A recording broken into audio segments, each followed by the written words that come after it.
जैसा कि हमने अपने पिछले एपिसोड में देखा था कि कैसे ये चैन ने उस बूढ़े आदमी को हरा कर उससे अपनी एनर्जी बॉल और उसका बैग भी अपने पास रख लिया था। और वहीं मास्टर जी ने ब्लड सेक के दोनों डिसेबल्स को हरा कर वहां से जाने पर मजबूर कर दिया था, जिसकी वजह से वो दोनों वहां से जा ही रहे थे कि तभी रास्ते में उन्हें एक खूबसूरत लड़की दिख जाती है जो काफी सुंदर होती है। और वो सोचते हैं कि यदि हम इस लड़की को अपने मास्टर को दे दें तो हमारे लीडर हम पर गुस्सा नहीं करेंगे, जिसकी वजह से वो दोनों उस लड़की के पीछे जाने लगते हैं। और तभी वो लड़की उनके सामने से गायब हो जाती है और फिर वो दोनों इधर उधर उसे ढूंढने लगते हैं। तभी ऊपर से एक आवाज आती है कि क्या तुम लोग मुझे ही ढूंढ रहे हो। तो हमारी स्टोरी शुरू होती है और हमें दिखाया जाता है ये सुंदर लड़की हैंगविन सैक की एक डिसाइबल है जो काफी ज्यादा पावरफुल है। ब्लड सैक के दोनों डिसाइबल उस लड़की के पीछे जाते हैं, लेकिन आगे चलकर उन दोनों को वो लड़की नजर नहीं आती। तभी अचानक उन्हें कहीं से एक आवाज आती है और तभी वो लड़की उनके सामने आ जाती है। ये लड़की ब्लड थ्रस्ट हॉल के डिसाइबल्स के सामने आते ही अपना नाम लिंगिन बताती है और लिंगिन इन दोनों से कहते हैं कि मुझे लगता है कि तुम लोग जरूर ब्लड थ्रस्ट हॉल के हो। तभी ये दोनों डिसाइबल कहते हैं हाँ तुमने बिल्कुल सही पहचाना। उसकी बात सुन ये दोनों कहते हैं कि लगता है तुम हमारे थ्रस्ट हॉल के बारे में कुछ ज्यादा ही जानती हो। जो सुना तुम दिखने में जितनी खूबसूरत हो उतनी ही ज्यादा होशियार भी हो। और वो उन दोनों से पूछती है कि तुम मेरे पीछे क्यों आ रहे थे। तभी वो दोनों उससे कहते हैं कि हमें तुम्हें अपने साथ लेके जाना है, इससे अच्छा तुम अपने आप ही हमारे साथ चल पड़ो तो तुम्हारे लिए बहुत अच्छा होगा। यदि तुम हमारे साथ नहीं चलती हो तो इसका अंजाम बहुत बुरा होगा। जो सीन लिंगिन कहती है कि मुझे इससे कोई फर्क नहीं पड़ता, मैं तो किसी के साथ नहीं जाने वाली।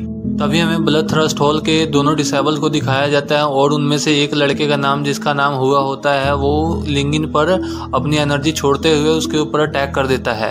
जो देख लिंगिन काफी होशियारी से अपनी छलांग लगाकर उस अटैक से बच जाती है और अपनी स्वॉर्ड से हुआ पर अटैक कर देती है। हुआ लिंगिन के अटैक को संभाल नहीं पाता और पीछे होने लगता है। तभी हुआ भी अपनी पावर से अटैक कर लिंगिन को पीछे हटा देता है। फिर लिंगिन पीछे होते हुए हुआ पर एक बार और फिर से अटैक कर देती है, जिस सभी अटैक की वजह से हुआ काफी मुश्किलों से उन अटैक से बचते जा रहा था, लेकिन आखिरकार वो उसके स्वॉर्ड को पकड़ ही लेता है। और दोस्तों हमें ऐसा लग रहा होता है कि हुआ तो काफी आसानी से उस लड़की से हार जाएगा। तभी हुआ अपनी साथ खड़ी डिसाइबल जिसका नाम जाव है उससे कहता है कि तुम यहाँ पे खड़ी खड़ी देख क्या रही हो, मेरी मदद करो नहीं तो ये मुझे मार डालेगी।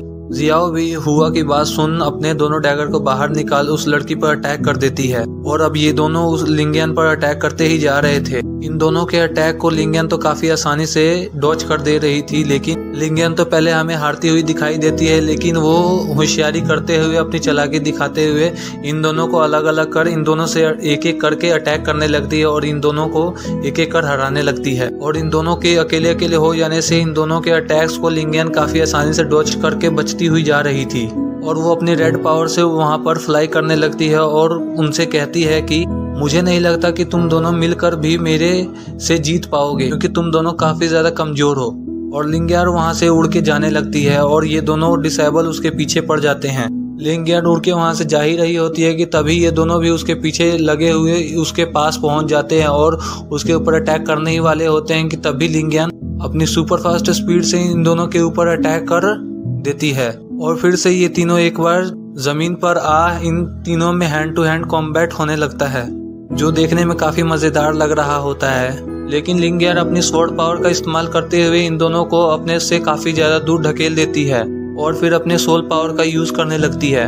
ये सोल पावर लिंगियन के अंदर से बाहर आ रही होती है और ये सोल पावर काफी ज्यादा पावरफुल लग रही होती है। इस सोल पावर का ऑरा इतना ज्यादा होता है कि ये ऑरा हर जगह फैलने लगता है और इस सोल पावर की वजह से ही लिंगिया के आसपास काफी ज्यादा ऑरा दिखने लगता है और इसकी वजह से हुआ और जाओ भी काफी ज्यादा दूर हो जाते हैं। और लिंगियन का पावर इतना ज्यादा खतरनाक था कि वो काफी तेजी से उन दोनों के ऊपर अटैक करने लगता है, जिसकी वजह से उनको अपनी बचाव के लिए अपनी सोल पावर का यूज कर अपने सामने एक शील्ड क्रिएट करनी पड़ जाती है। और ये दोनों आपस में बात करते हुए कहते हैं कि लिंगियन की सोल पावर का अटैक काफी ज्यादा पावरफुल है, जिसकी वजह से हम यहाँ से बच नहीं पाएंगे।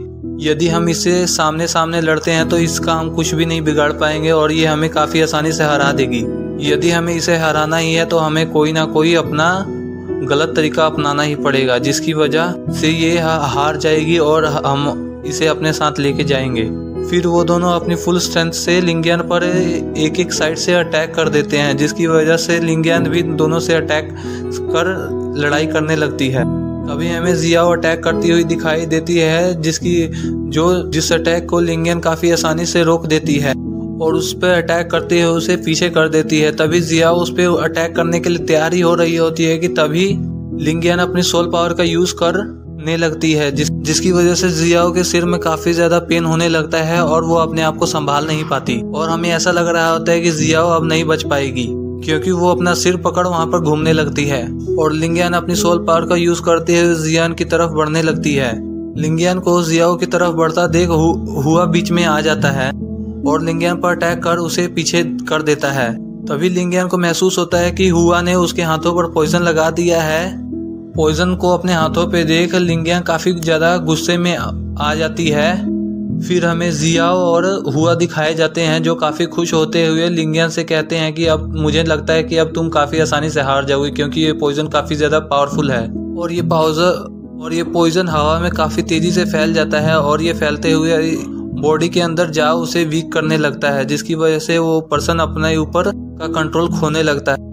इस पॉइजन को देखते हुए तुमने तो इसे सूंघ लिया था, जिसकी वजह से तुम अपनी थोड़ी देर में अपना आपा खोने लगोगी और अपनी पावर पर कंट्रोल खो बैठोगी। तो लिंगियन से कहती है कि इस पॉइजन की वजह से अब तुम नहीं बच पाओगी, ये पॉइजन काफी ज्यादा पावरफुल है और तुम्हारी जानकारी के लिए मैं बता दूं कि ये पॉइजन काफी ज्यादा तेजी से हवा में फैल कर और ये पॉइजन उस पर्सन की बॉडी में जाकर उसकी पावर को कम कर उसको कमजोर करने लगता है, जिसकी वजह से वो आदमी वहीं पर मारा जाता है। और तुम तो इतनी ना समझ हो कि तुमने इस पॉइजन को तो साफ साफ सूंघ लिया और अब हमें लगता है कि इस पॉइजन का असर तुम पर काफी जल्दी होने लगेगा, जिसकी वजह से तुम अपनी बॉडी पर कंट्रोल नहीं कर पाओगी। इस पॉइजन की वजह से लिंगियन की तबीयत खराब होने लगती है और उसको चक्कर आने लगते हैं। तभी जियाओ उसके पास आती हुई कहती है कि यदि तुम्हारा जल्दी से इलाज नहीं किया गया तो ये पाउडर तुम्हारी हार्ट तक पहुंच जाएगा और तुम्हें बचाना मुश्किल हो जाएगा। तभी हुआ वो कहता है कि इस बात करने का कोई फायदा नहीं है, तुम्हें हमारे साथ चलना ही पड़ेगा। लिंगियन खुद को संभालते हुए पीछे की ओर होती है और फिर वहां से भागने लगती है, जो देख हुआओ और जियाओ भी उसका पीछा करने लगते हैं। तभी सीन शिफ्ट होता है और हमें दिखाया जाता है कि हमारा हीरो ये चैन एक पेड़ के नीचे बैठा हुआ था और वो उस आदमी से मिले हुए बैग से बहुत सारे इंग्रेडिएंट बाहर निकाल रहा होता है, जिसमें से काफी ज्यादा इंग्रेडिएंट होते हैं, जिन्हें देख ये चैन काफी खुश होता है। उसे उस बैग में एक बुक भी मिलती है जिसका नाम थ्योरी ऑफ बीस्ट होता है और इस बुक में काफी सारी फाइटिंग टेक्निक्स के बारे में लिखा होता है जो काफी ज्यादा पावरफुल होती हैं। और ये चैन ये बुक खोलते हुए देखने लगता है और काफी खुश होता है, क्योंकि ये चैन को काफी ज्यादा पावरफुल होना है, इसलिए उसे ऐसी ही बुक चाहिए थी जो मिलने पर वो काफी ज्यादा खुश होने लगता है और उस बुक को अपने पास रखते हुए कहता है कि ये टेक्निक मुझे काफी ज्यादा पावरफुल बना देंगी और जिनकी वजह से मैं काफी ज्यादा पावरफुल भी बन जाऊंगा। और प्रैक्टिस करने लगता है जो टेक्निक्स उस बुक में लिखी हुई थी। तभी वहां पर लिंगियन अचानक उड़ते हुए पहुंच जाती है। उसे उड़ते हुए देख ये चैन घबरा जाता है और कहता है कि ये तो काफी आसानी से अभी से हवा में उड़ती हुई आ रही है और पीछे होते हुए उससे डरने लगता है। कहता है कि ये तो काफी ज्यादा पावरफुल है, क्योंकि कोई भी छोटी ही लेवल में आराम से आसमान में फ्लाई नहीं कर सकता, लेकिन ये काफी ज्यादा हाई लेवल की है, इस कारण ये आसमान में आराम से उड़ रही है। और सोचते हुए कहता है कि ये काफी ज्यादा पावरफुल है, लेकिन ये यहाँ पे क्या कर रही है। और तभी लिंगियन नीचे उतर जाती है, जो देख ये चैन कहता है लगता है इसकी हालत तो काफी ज्यादा खराब हो चुकी है। और फिर वहां से भागने लगता है और सोचता है कि मैं तो हाई लेवल कल्टीवेटर के बीच के मामले में नहीं आ सकता, क्योंकि ये तो मुझे काफी आसानी से हरा देंगे और मैं इनसे फाइट भी नहीं कर पाऊंगा, क्योंकि ये लोग काफी ज्यादा पावरफुल हैं। फिर वो वहां से भागते हुए पीछे मुड़ देखता है तो लिंगियन वहां पर अपनी स्वॉर्ड के बल बैठी होती है और देख के रुक जाता है, क्योंकि लिंगियन की हालत काफी ज्यादा खराब थी। और वो जैसे ही लिंगियन के पास जाने की कोशिश करता है तभी उसे एक आवाज सुनाई देती है जो हुआओ की होती है। और हुआओ उस लिंगियन को कह रहा होता है कि तुम मुझसे बच के नहीं भाग सकती, मैं तुम्हें किसी भी हालत में यहाँ से भागने नहीं दूंगा। उसकी आवाज सुन ये चैन काफी तेजी से लिंगियन के पास जाता है और उसे अपने साथ उठाकर वहां से लेके चला जाता है और वो लिंगियन को लेकर एक केव में चला जाता है। और वो काफी ज्यादा तेजी से लिंगियन को एक केव में छिपा कर वहां पर आकर खुद ही प्रैक्टिस करने लगता है। तभी वहां पर हुआ और जियाओ आते हैं, जो लिंगियन को वहां पर ढूंढने लगते हैं और उन्हें वहां पर ये चैन दिखाई देता है जो अपनी प्रैक्टिस कर रहा होता है। वो दोनों वहाँ पर काफ़ी ज़्यादा ढूंढते हैं लेकिन उन्हें लिंगियन कहीं भी नहीं दिखाई देती। लेकिन वहाँ पर सिर्फ ये चैन ही होता है जो अपनी फाइट प्रैक्टिस कर रहा होता है और ये चैन उन्हें ऐसा दिखाता है कि उसे कुछ पता ही नहीं, क्योंकि ये दोनों काफ़ी ज़्यादा पावरफुल थे। यदि उन्हें शक हो जाता कि ये चैन ने ये किया है तो वो काफ़ी आसानी से हरा देते और लिंगियन भी अभी होश में नहीं है कि वो इन दोनों से फाइट कर पाती, जिसकी वजह से ये चैन को ये सब करना पड़ा।